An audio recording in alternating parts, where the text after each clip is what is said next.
바로 말씀 보겠습니다. 신명기 1장입니다.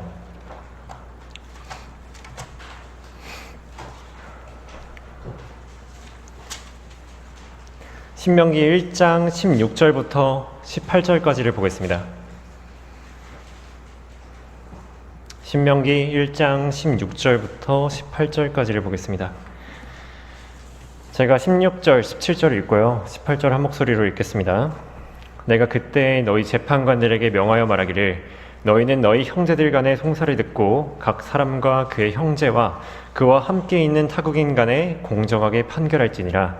너희는 재판에서 사람들의 외모를 존중하지 말 것이며 큰 자뿐 아니라 작은 자의 말도 듣고 사람의 낯을 두려워 말지니 재판은 하나님의 일이니라. 그 송사가 너희에게 너무 어려운 일이거든 내게로 가져오라. 내가 그것을 들으리라 하였고 내가 그때 너희가 행할 모든 일을 너희에게 명령하였느니라. 아멘. 오늘 말씀의 제목은 영의 일을 재판해보자. 영의 일을 재판해보자 라는 제목으로 말씀 전하겠습니다. 사람은 왜 후회를 할까요? 과거 어떤 선택을 할 때 바른 판단을 내리지 못했기 때문입니다. 사람은 결코 지혜롭거나 합리적이지 않습니다. 우리 스스로만 보아도 알 수 있죠. 사람은 편향에 취약하고 감정적이며 상황을 객관적으로 바라보기 어렵습니다. 보통 먼저 마음으로 행동을 결정하고 그 다음에 머리로 그 행동의 정당성을 주장하기 마련이에요. 그렇기에 사람은 쉽게 선동당하고 쉽게 속고 쉽게 압도당합니다. 나중에 돌이켜보면 내가 그때 왜 그랬지? 이렇게 생각하는 게 사람이에요. 직장을 선택하거나 아니면 배우자를 선택하는 등의 아주 인생의 중요한 결정에서 많은 사람들이 실수를 하고 오판을 해가지고 고통을 받습니다. 이처럼 세상을 살아갈 때 바른 판단을 하는 것은 매우 중요합니다. 이 세상 사람들도 그러하다면 그리스도인은 어떻겠습니까? 그리스도인들은요, 이 세상 일에 더불어서 이 영의 일까지도 제대로 판단할 수 있어야 합니다. 세상의 일이야 설령 정말 잘못 판단했다면 이 세상에서 좀 고생하면 되죠. 근데 이 영의 일은 잘못 판단한다면 영혼에 영향을 미치는 아주 중대한 실수를 하게 되는 것입니다. 이 그리스도인들에게는 우연이 없기 때문에 어떤 일이 닥쳐온다고 할지라도 기본적으로 그것은 영의 일이라고 할 수 있습니다. 그리스도인의 길에는 하나님과 마귀가 언제나 개입을 하기 마련이에요. 그렇기 때문에 만일 하나님의 뜻이 아닌데도 하나님의 뜻으로 착각할 수도 있고요. 아니면 마귀가 넣어준 확신을 하나님이 넣어주셨다고 착각을 할 수도 있습니다. 그렇게 해서 평생 동안 마귀의 종노릇 하다가 죽어서 지옥에 가거나 잘하면 구원받는 사람, 그런 사람들이 밖에 나가보면 수두룩한 거예요. 그렇게 우리는 이러한 영의 일들에서도 무엇이 옳은가 분별할 수 있어야 합니다. 당연히 우리에게는 하나님의 말씀이라는 절대적인 기준이 있죠. 우리는 성경을 읽고 그대로 실행하면 되는 것입니다. 우리가 성경 말씀대로만 해도 실수하지 않겠지만 그것은 생각보다 쉽지 않음을 우리는 알게 됩니다. 이 같은 하나님께서 언제는 야곱에게 베델로 돌아가라고 말씀을 하십니다. 근데 같은 하나님께서 언제는 젊은 선지자에게 절대 베델로 돌아가면 안 된다 이렇게 말씀을 하세요. 그리고 하나님께서는 시드키야에게 너 바빌론으로 나아가서 항복해라, 바빌론으로 가라 이렇게 말씀을 하시고 언제는 하나님의 백성에게 바빌론에서 빠져나와 그녀의 죄의 동참자가 되지 말라고 말씀을 하십니다. 우리가 베델로 가야 해요? 아니면 바빌론으로 가야 해요? 말아야 돼요? 어느 길이 하나님께서 인도하시는 길입니까? 이런 상반되는 상황 중에서 어떤 것이 하나님의 뜻인지 우리에게는 항상 알 수 있어야 합니다. 이때는 실수하면 큰일이 나요. 게다가 둘 다 하나님의 뜻일지라도 무엇이 하나님의 선하신 뜻이며 기뻐하시는 뜻이며 온전하신 뜻인지 알 수 있겠습니까? 여러 상황 중에 가장 좋은 것들과 최선의 길은 무엇이겠습니까? 하나님의 길은 인간의 길보다 높고 하나님의 생각은 인간의 생각보다 항상 높습니다. 그렇기 때문에 이 인간의 생각으로 하나님의 생각을 알기란 참 어려운 일이에요. 여기서 더 나아가면 마귀 또한 이 말씀을 인용한다는 사실을 알아야 합니다. 이 예수님을 마귀가 시험할 때 정확히 성경을 인용해서 말을 합니다. 이 모든 이단들은 각기 자기 나름대로의 성경 해석을 가지고 자신들의 교리를 만들어내요. 같은 구절을 보고도 신학자마다 전부 해석이 다릅니다. 우리는 거기서 어떻게 하나님의 뜻을 알 수 있겠습니까? 정신이 없으시죠? 저는 여러분들에게 말씀의 믿음을 무너뜨리려는 것이 아닙니다. 다만 하나님의 말씀은 양날이 시퍼렇게 서 있는 성령의 칼이기 때문에 실수하고 잘못 사용한다면 정말 위험하다는 것을 말씀드리는 것입니다. 특히 말씀을 다루는데 능숙하지 못한 초신자는 더더욱 그렇습니다. 이때 필요한 것이 바로 우리가 그렇게도 강조하는 영적 분별력이에요. 성경은 이 분별력에 대해 이렇게 증거하고 있습니다. 잠언 3장 21절에 내 아들아 건전한 지혜와 분별력을 지켜 그것들이 내 눈에서 떠나지 않게 하라. 그것들이 내 혼의 생명이 되며 내 목에 은혜가 되리니 그리하면 내가 내 길에서 안전하게 행하며 내 발이 걸려 넘어지지 아니할 것이요. 분별력만 정확히 있다면 이 악한 세상에서 넘어지지 않을 수 있습니다. 우리는 정신을 차리고 언제나 깨어 있어 나에게 닥치는 모든 사건에 대해 영적으로 분별해야 합니다. 그리고 오늘의 본문은 그 분별이 가장 필요한 재판을 하는 방법에 대해 소개를 하고 있습니다. 이 신명기 1장 오늘의 본문은요, 모세가 재판관들에게 말하는 내용인데 출애굽기 18장 사건을 회고하는 것입니다. 모세의 장인 이드로는 모세가 너무 많은 재판으로 인해 힘들어하는 것을 보고 이 천부장 제도를 제안합니다. 모세의 재판을 좀 나눠 분담하라고 말이죠. 하지만 이것은 하나님께서 명령하신 것은 아니었습니다. 왜냐하면 나중에 하나님께서는 그 천부장 제도를 철폐하시고 70장로제를 사용하시게 돼요. 하지만 이 사건은 재판관들이 재판함에 있어서 어떤 자세를 가지고 해야 하는지를 알려주는 대목입니다. 그리고 오늘은 이 본문뿐만 아니라 성경 전반에 나오는 재판에 관한 내용들을 전체적으로 살펴볼 것입니다. 성경이 제시하는 재판의 방법을 통해서 우리가 영의 일에 있어 어떻게 재판해야 하는가, 이것을 우리는 교훈적으로 얻어볼 것입니다. 이 바른 판단을 하려면 첫 번째로 양쪽 말을 전부 들어야 합니다. 신명기 1장 16절입니다. 내가 그때 너희 재판관들에게 명하여 말하기를 너희는 너희 형제들 간의 송사를 듣고 라고 말씀하고 있습니다. 모세는 재판관들에게 먼저 양쪽의 의견을 전부 다 들어보라고 명령하고 있는 것입니다. 우리는 모두 편향을 가지고 있기 때문에 어떤 사람의 말을 들어보면 그 사람의 말이 맞는 것 같고, 그리고 반대되는 사람의 말을 또 들어보면 그 말이 맞는 것 같고, 이렇게 생각이 들어요. 그래서 성경은 다음과 같이 말씀하십니다. 잠언 18장 17절에 소송의 사유를 먼저 개진한 자가 옳은 것 같이 보이나 그의 이웃이 와서 그를 찾아내느니라 라고 말을 하고 있죠. 만일 내가 억울한 일로 재판을 받는데 재판장이 내 말은 들어주지 않고 상대편 말만 듣고 있다면 내가 그 재판이 공정하다고 느낄 수가 없겠죠. 그리고 실제로 그 재판관은 그 판결을 공정하게 내릴 수도 없을 것입니다. 그렇기 때문에 우리는 반드시 양쪽 의견을 전부 다 들어봐야 합니다. 실제로 율법에서는 어떤 범죄를 판단할 때 반드시 두세 증인을 요구하고 있습니다. 신명기 19장 15절에서는 한 사람이 지은 어떤 죄에 있어서도 그 죄악이나 죄에 대해 한 증인은 일어서지 말 것이요 두 증인의 입이나 세 증인의 입으로 그 문제를 결정지을지니라 라고 말씀하고 있습니다. 우리가 만일 한 사람의 말만 들으면 그 말이 맞는지 어떻게 알겠습니까? 교차 검증을 해야 하는 것입니다. 어떤 교리를 확정할 때도 한 구절의 증거만 가지고 있으면 틀릴 확률이 높습니다. 왜냐하면 그 한 번이 예외일 수 있기 때문이에요. 최소한 두세 구절의 증거가 필요한 것입니다. 만약 교회에서 분쟁이 있을 경우는 어떻게 하겠어요? 두세 증인이 없는데도 함부로 어떤 형제를 판단해서는 안 되는 것이죠. 양쪽의 의견을 먼저 다 듣는 것이 순서입니다. 하지만 만일 다 듣기 전에 결론을 내려버리고 성급히 말하게 된다면 성경은 이를 듣기도 전에 대답하는 자는 미련하여 수치를 당한다 라고 말씀을 하고 계세요. 양쪽의 말을 다 듣기 위해서는 설령 나에게 반대되는 사람일지라도 일단 발언권을 줘야겠죠. 이것이 바로 우리가 흔히 말하는 표현의 자유라는 것입니다. 이 재밌는 것은 하나님께서 우상에게도 발언권을 주신다는 거예요. 한번 말해보라고 이렇게 말입니다.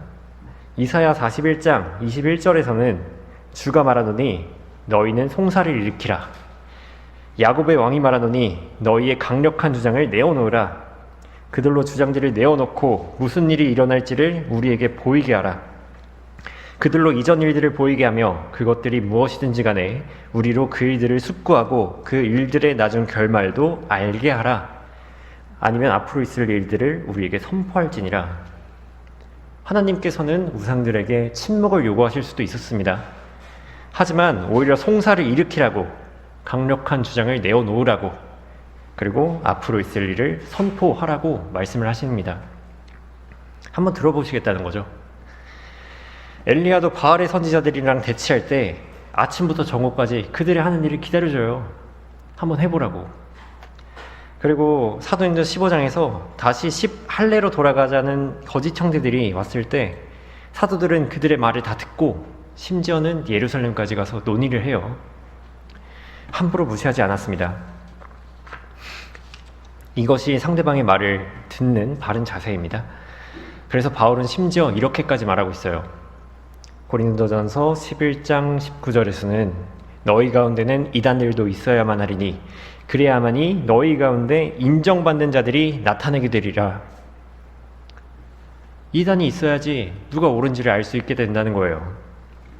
하지만 어떤 사람들은 말을 끝까지 듣지 않을 뿐더러 다른 사람의 발언권을 침해합니다. 아모스가 베델에서 부정적인 설교를 하니까 그 제사장 아마샤가 너 베델에서 절대 뭐 아무것도 하지 말라고 협박을 해요. 그리고 예레미야가 부정적인 설교를 하니까 지하 감옥에 넣습니다. 스테판이 유대인들을 잡아 죽인 예수가 하나님의 아들이심을 선포하니까 돌로 쳐 죽여요.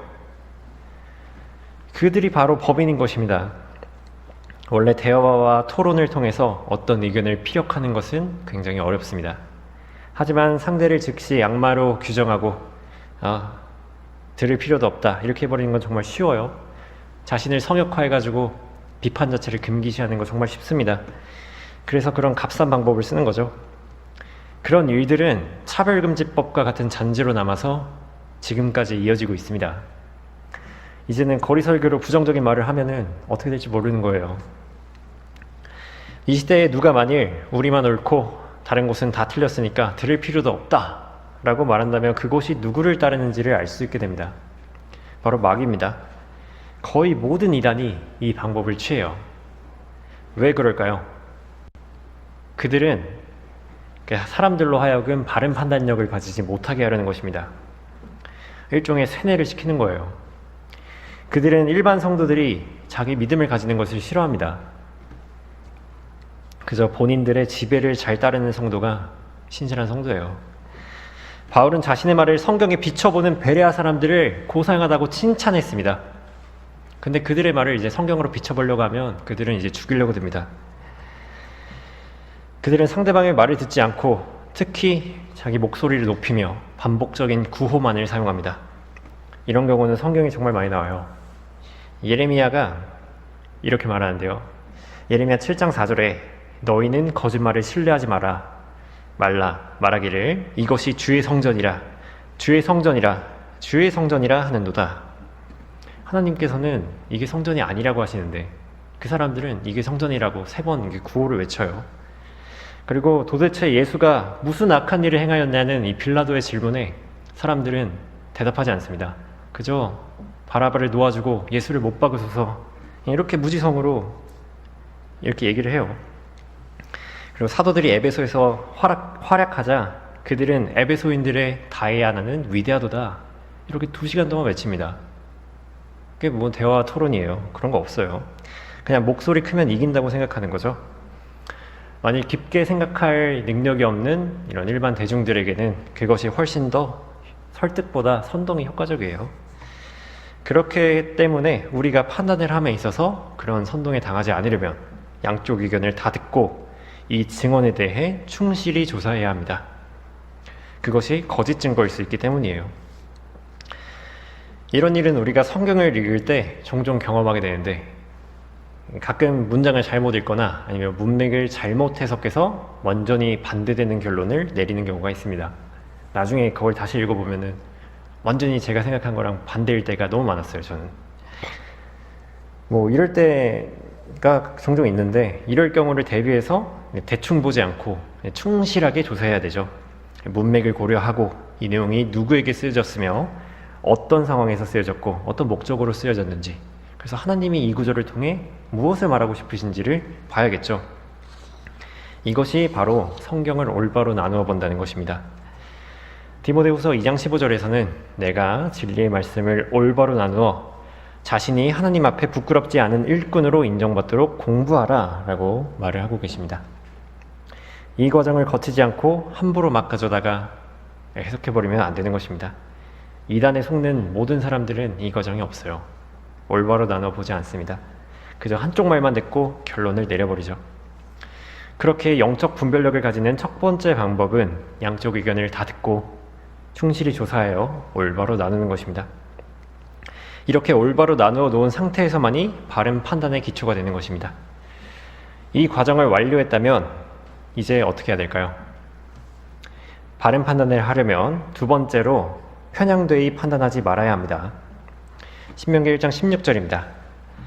내가 그때 너희 재판관들에게 명하여 말하기를 너희는 너희 형제들 간의 송사를 듣고 각 사람과 그의 형제와 그와 함께 있는 타국인 간에 공정하게 판결할지니라. 성경은 이 형제이든 타국인이든 간에 공정하게 판단하라고 하십니다. 이것은 꽤나 놀라운 말인데, 이 당시 유대인들은 타국인을 사람 취급을 안 했어요. 서로 겸상도 잘하지 않았습니다. 그런 상황에서 재판관도 인간이기 때문에 자기 형제들에게 팔이 굽는 건 어쩔 수 없죠. 그 모세도 이집트인이 자기 형제 히브리인을 때리는 걸 보니까 그냥 바로 죽여버려서 모래에 묻어버리잖아요. 사실 누구 잘못인지 모세가 들어봤나요? 안 들어봤어요. 모세는. 그 가제는 개편이라고 우리는 우리와 가까운 사람에게로 팔이 굽기 마련입니다. 만일 판사가 자기 아들의 재판을 맡으면 어떻게 되겠어요? 공정한 판결이 나오지 않겠죠. 그리고 어떤 기업의 총수 아들이 그 회사에 지원한다면 훨씬 더 유리하겠죠. 이 세상은 이를 가리켜서 이해관계 충돌이라고 합니다. 이 본문의 말씀은 이것을 금지하며 공정한 판결을 요구하는 거예요. 이런 이해관계 충돌이 가장 잘 발생하는 경우가 바로 내가 내 자신을 판단할 때입니다. 누구나 자기 자신은 나름 좋은 사람이에요. 내가 가장 선하고 내가 비련의 주인공입니다. 그런 사람들은 모든 일을 자기중심적으로 생각하는 경향이 있습니다. 그리고 이런 생각은 정말 위험하죠.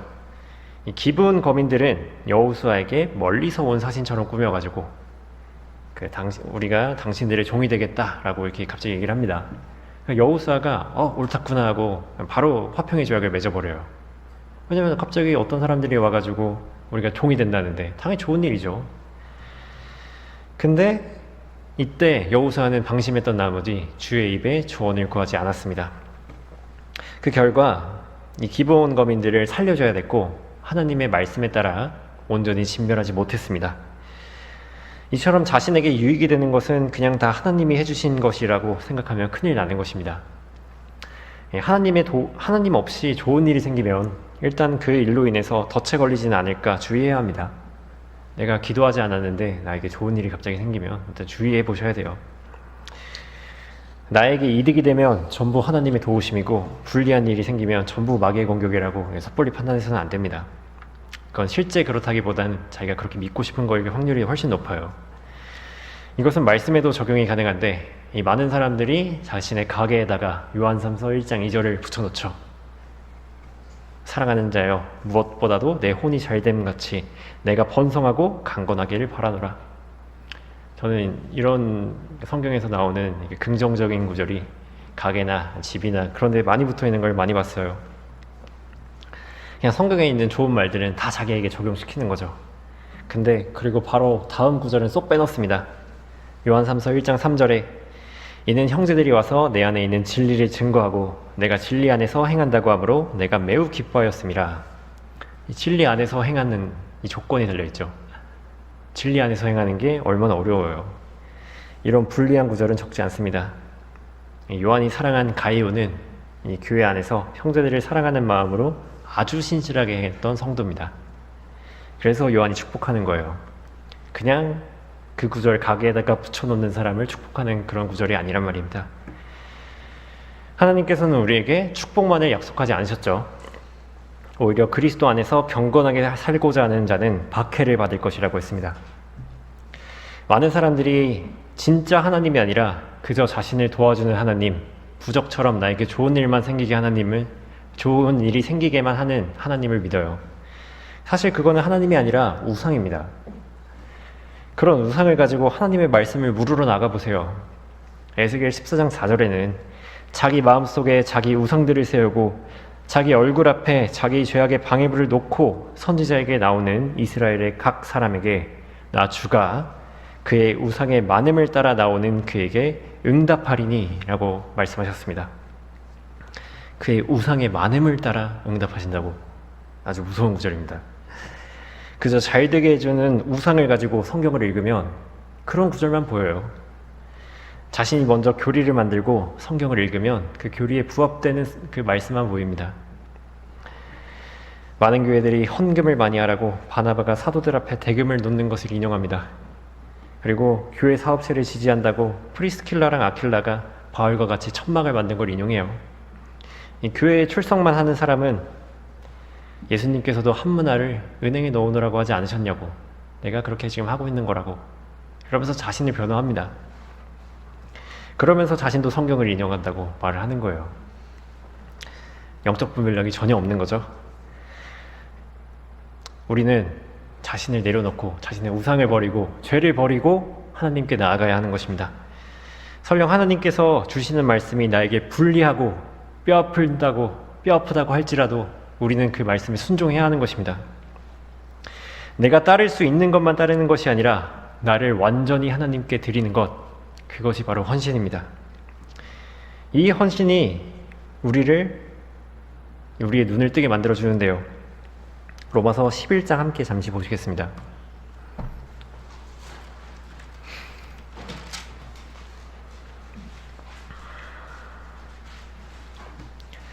로마서 11장 33절부터 보겠습니다. 오 깊도다 하나님의 지혜와 지식에 부요하며 그분의 심판을 어찌하리며 그분의 지나간 길을 어찌 찾아내리요. 누가 주의 생각을 알았느냐? 누가 그분의 인혼자가 되었느냐? 누가 먼저 그분께 드려서 되돌려 받겠느냐? 이는 만물이 그분께로부터 나와 그분을 통하여 그분께로 돌아감이라. 영광이 그분께 영원히 있을지로다. 아멘. 근데 이 말은 이 앞선 33절하고 34절이 인간이 어떻게 하나님의 뜻을 알 수 있겠느냐 이 말이잖아요. 그리고 35절, 36절은 하나님의 높으심을 찬양하는 거고요. 그리고 12장에 바로 그러므로 형제들아 내가 하나님의 모든 자비하심으로 너에게 권고하노니, 자 여기서 그러므로가 나왔습니다. 그러므로 너희 몸을 하나님께서 기뻐하시는 거룩한 산제물로 드리라. 이것이 너희가 드릴 합당한 예배니라. 우리가 인간의 지식으로 하나님의 지혜와 지식의 부요함을 어떻게 알겠습니까? 근데 이 말씀은 그저 인간의 무력함을 증거하고 끝나는 것이 아니라 우리가 하나님의 뜻을 모르니까 헌신하라는 거예요. 나를 온전히 들여서 하나님의 뜻대로 내가 행하겠다고 결심할 때 우리는 로마서 12장 2절에 하나님의 선하시고 기뻐하시고 온전하신 뜻이 무엇인지 입증할 수 있다는 것입니다. 영적 분별력이 생기는 것이죠. 예수님께서는 다음과 같이 말씀하셨습니다. 요한복음 7장 17절에 만일 누구든지 그분의 뜻을 행하려고 한다면 그 교리가 하나님으로부터 온 것인지 아니면 내가 내 자신에 관하여 말하는 것인지 알게 되리라. 내가 내 뜻이 아니라 하나님의 뜻을 행하려고 할 때 하나님께서는 우리에게 영적 분별력을 준다는 것입니다. 누군가가 헌신하지 않으면서 하나님의 뜻을 알 수는 없는 법입니다. 왜냐하면 자신의 뜻을 행하려고 하면 자신의 뜻에 맞는 구절만 보여요. 그리고 자신의 뜻에 맞지 않는 성경 구절은 무시하게 됩니다. 이 영적 분별력이 좋은 사람이 헌신하지 않는다고 생각하세요? 결코 그렇지 않습니다. 영적 분별력이 좋은 사람은 최고의 섬긴인 헌신을 분명히 하게 되어 있습니다.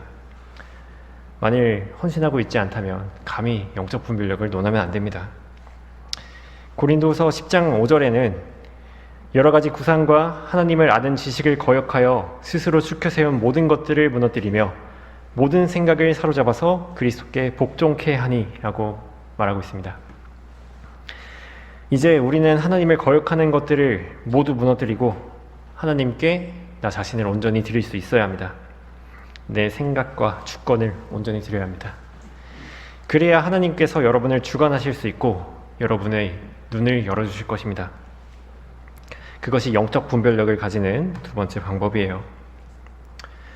바른 판단을 하려면 세 번째로 사람이 아닌 하나님을 신뢰해야 합니다.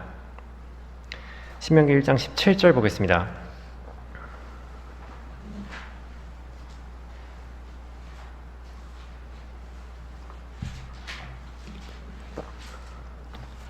신명기 1장 17절입니다. 너희는 재판에서 사람들의 외모를 존중하지 말 것이며 큰 자뿐 아니라 작은 자의 말도 듣고 사람의 낯을 두려워할지니 재판은 하나님의 일이니라.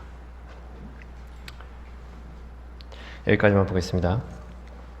우리는 앞서 양쪽 의견을 충분히 듣고 편향되이 판단하지 말아야 함을 보았습니다. 그리고 이 구절에서는 사람을 두려워하지 말라고 합니다. 그 이유는 재판이 하나님의 일이기 때문이에요. 이 말인즉슨 영적인 판단은 하나님께 달려있다는 것입니다.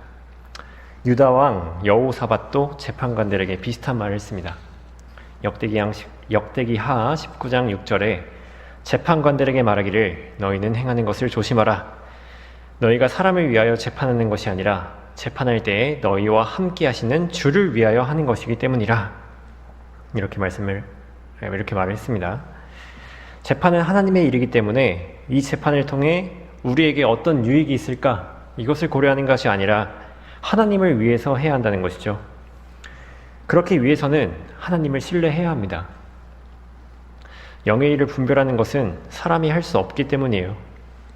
사람이 하는 것이 아니라 성령님께서 하시는 거죠. 고린도전서 2장 11절에는 이와 같이 하나님의 일들도 하나님의 영이 아니면 아무도 모르느니라 라고 말씀을 하고 계십니다. 성령께서 계시하지 않으시면 인간은 그 어떤 것도 알 수가 없습니다. 어떤 영적 조명도 받을 수가 없어요. 그래서 구원받지 못해서 성령이 없는 사람들에게 어떤 걸 물어보세요. 성경적인 대화를 한번 해보세요. 그들이 정말 아무것도 모른다. 그냥 우리랑 생각하는 게 아예 다릅니다. 그걸 쉽게 알 수 있어요. 반면에 우리는 구원받았기 때문에 성령이 있고 이 영이 모든 것을 판단하실 수 있는 거예요. 그렇기 때문에 성령 충만한 사람은 모든 것을 판단할 수 있다고 성경이 말씀하십니다. 고린도전서 2장 15절에 영적인 사람은 모든 것을 판단하나 자신은 아무에게도 판단을 받지 아니하느니라. 영적인 사람은 스스로가 판단하는 것이 아니라 성령님께서 판단하기 때문에 판단을 안 받는 거예요. 이렇듯 가장 정확한 성경교사는 성령님입니다. 앞서 보았듯 상반되는 두 주장을 먼저 들어보고 자신의 정욕과 생각을 버렸다면 이제 하나님께 겸손히 나아가서 성령의 능력을 신뢰하십시오. 여기서는 사람을 두려워하며 눈치를 볼 필요가 없습니다. 영적 분별력은 오직 성령님께 달려있기 때문입니다. 오직 하나님을 두려워하고 신뢰하고 의지할 때 하나님께서는 그 사람에게 엄청난 조명을 보여주십니다. 요한일서 2장 27절에는 그러나 너희가 그분께로부터 받은 기름 부음이 성령입니다. 기름 부음이 너희 안에 거하나니 아무도 너희를 가르칠 필요가 없고 오히려 그 동일한 기름 부음이 너희에게 모든 것을 가르치며 또 그것은 진리요 거짓말이 아니니 그 기름 부음이 너희를 가르친 그대로 너희는 그분 안에 거할지니라. 너무나 확실하게 단정을 지어버리시죠. 이 말씀이 있는데도 자꾸 이렇게 말하는 사람들이 있습니다. 그래도 목사님이 나보단 많이 알겠지. 나는 영적으로 분별할 능력이 없어. 누가 제발 나에게 내가 어떻게 믿어야 하는지 알려줘. 혹시 그것이 겸손이자 미덕이라고 생각하는 걸 수도 있겠습니다. 하지만 그것은 내가 스스로 성령의 능력을 제한할 뿐이에요. 성경은 이런 사람들에게 경고하고 있습니다. 이사야 29장 10절에서는 이는 주께서 깊은 잠의 영을 너희에게 부어주사 너희의 눈을 감기게 하셨음이니 그가 선지자들과 너희 치리자들과 선견자들을 가리셨느니라. 모든 환상은 너희에게 마치 봉인된 말과 같이 되었으니 봉인된 책의 말과 같이 되었으니 사람들이 그것을 유식한 자에게 건네주며 말하기를 청컨대 이것을 읽으라 하나 그가 말하기를 봉인되어 있으니 읽을 수 없노라 라고 하며 그 책을 무식한 자에게 건네주며 말하기를 청컨대 이것을 읽으라 하나 그가 말하기를 나는 무식하다 하느니라. 읽으라고 했으면 한번 읽어보기라도 하던가 아니면 하나님께 모르겠으면 구해보기라도 했어야 되는데 그렇지도 않는 거죠. 하나님께서는 우리가 보고 알라고 말씀을 주신 거죠. 하지만 우리 마음이 닫혀 있을 뿐입니다. 이런 사람들에게는 하나님께서 잠의 영을 부어주사 눈을 감기시게 마련이에요. 영적 분별력이 있을 수 없습니다. 우리가 입술로만 하나님을 믿는다, 성경이 최종권이다 이렇게 말을 하지 말고 진짜 그렇게 해야 돼요. 직접 말씀을 마주하는 것이 어려울지라도 성장하려면 조금씩 성령님의 능력을 의지해야 합니다. 성령님의 조명을 통해서 하나님께 스스로 묻고 그리고 하나님을 스스로 대면하고 교제하여 확신을 가져야 합니다.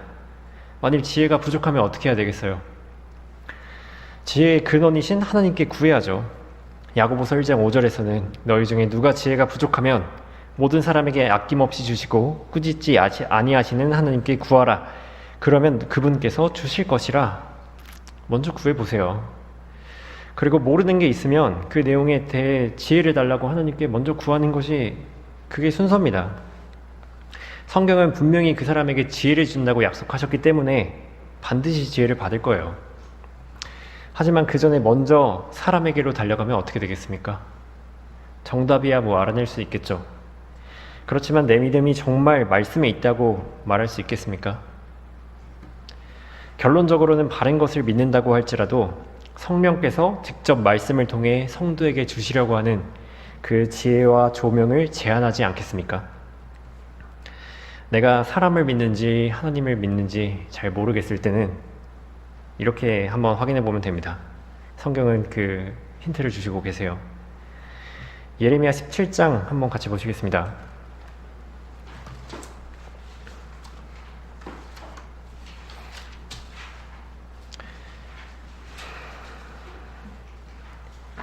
예레미야 17장 5절부터 보겠습니다. 주가 이같이 말하노라. 사람을 신뢰하는 사람과 육신을 그의 무기로 삼는 사람과 그의 마음이 주로부터 떠나는 사람은 저주를 받으리라. 그는 사막의 히스나무같이 되어 좋은 일이 오는 때를 보지 못하고 광야와 소금 땅과 사람이 살지 않는 바싹 마른 곳들에 거하리라. 만일 사람을 신뢰하고 계시다면 여러분들은 좋은 일이 오는 때를 보지 못하고 마르게 될 것입니다. 그 사람보다 더 뛰어난, 내가 신뢰하는 사람보다 더 뛰어난 하나님의 계시가 왔을 때 그 좋은 일이 오는 걸 보지 못합니다. 그리고 그 사람은 이제 메마르게 되는데 점점 나에게서 흘러나오는 말씀이 없어지게 됩니다. 어떤 사람에게 성경적 지식을 물어보면 성경 이야기만 하는 사람이 있고 아니면 러크만 목사님 이야기만 하는 사람이 있습니다. 만일 자신의 묵상이 하나도 없고 다른 사람의 묵상만 내 입에 있다면 도대체 나는 뭘 믿고 있는가 잘 생각해 봐야 합니다. 이 주석선 정말 좋은 거죠. 성경을 아주 쉽게 풀어줍니다.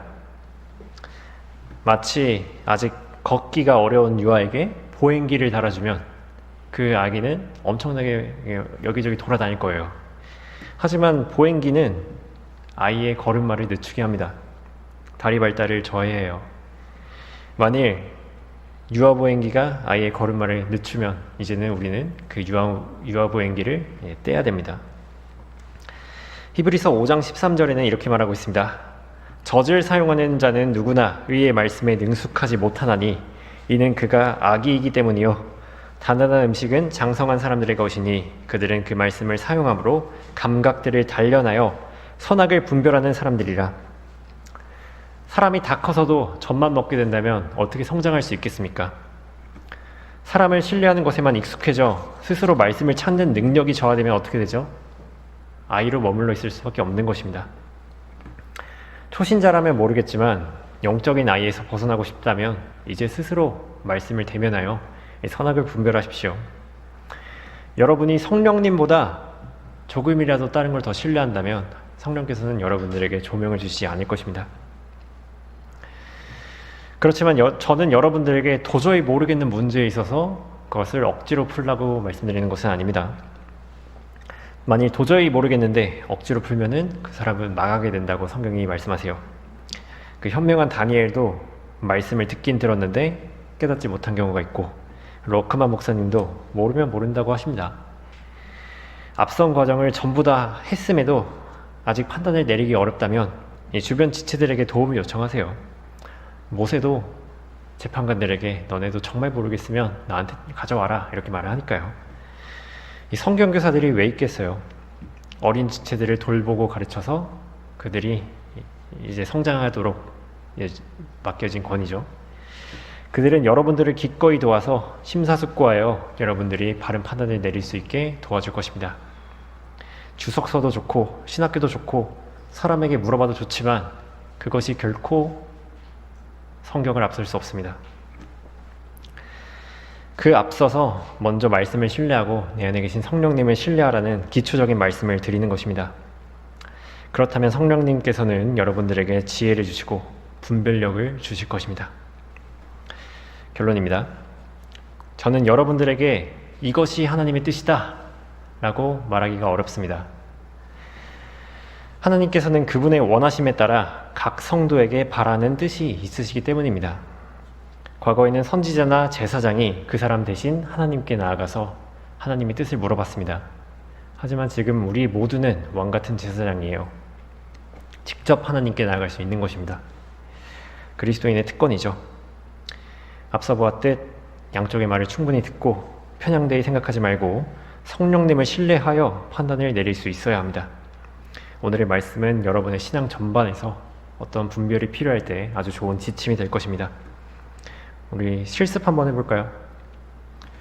우리는 이제 실질적으로 오늘 말씀을 바탕으로 인류 역사상 가장 부패한 재판을 재심해 보겠습니다. 피고의 이름은 예수라는 사람이에요. 원고 측의 주장은 신성모독 그리고 내란입니다. 먼저 양쪽 말을 다 들어봐야겠죠. 하지만 바리새인들은 예수님의 말은 듣지 않았습니다. 먼저 심판을 내려버려요. 그랬기 때문에 과거 예수님을 찾아왔었던 니코데모는 이렇게 말합니다. 요한복음 7장 51절에 우리의 율법이 먼저 당사자로부터 들어보고 그가 하는 일을 알기도 전에 아무나 심판하는 것이냐 이렇게 말을 하고 있어요.